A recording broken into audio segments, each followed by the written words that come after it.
So update mga kapulpul. So ngayon papunta na kami sa grocery store ni Greta kasi dito mapupunta yung natanggap kong blessings kaninang umaga, yung kalahati. Kaya gusto ko magpasalamat dun sa mga sumusuporta sa isang liti mong kapulpul na katulad ko.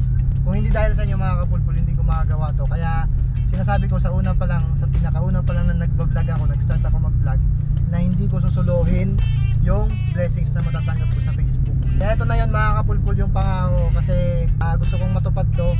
And ngayon lang ako nagkaroon ng oras kasi palagi ako nasa barko. So let's do this. So yung mga katanggap ng blessings na to mga kapulpul, gusto kong bigyan dito yung mga tinatawag nating put-put driver dito sa amin kung tawagin. Kasi nakikita ko parami na ng parami yung mga motor put driver dito. And then meron pang natitirang mga put-put driver na walang pambili ng motor put or walang pang tinatawag nitong boundary. Kaya pinipili nilang magpadyak lang kaysa sa mag-drive ng makina. At saka yung iba naman hindi marunong mag-drive ng motor or walang pambili ng, walang pambayad ng lisensya. Kaya sila yung mabibigyan ngayon ng konting blessings mula sa isang liti mong kapulpul. At syempre mga kapulpul, hindi mawawala dyan yung si Greta. Yan, kasama ko yan sa vlog na to. Patulad yan mga kapulpul, yan yung mga ganong klase.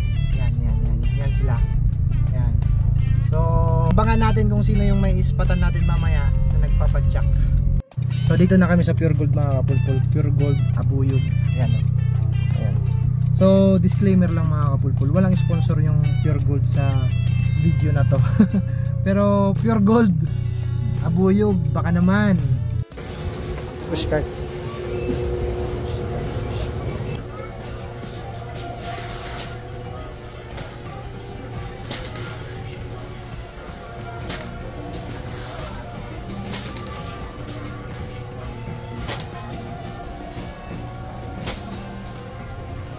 So ito na yun mga kapulpul. I hope na makatulong to sa kanila kahit maliit lang na halaga.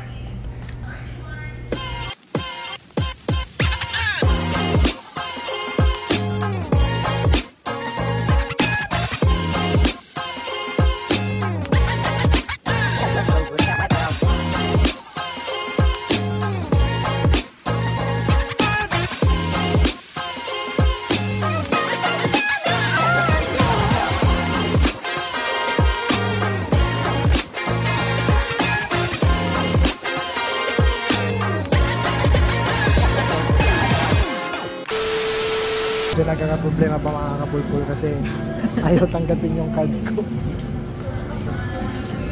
Thank you.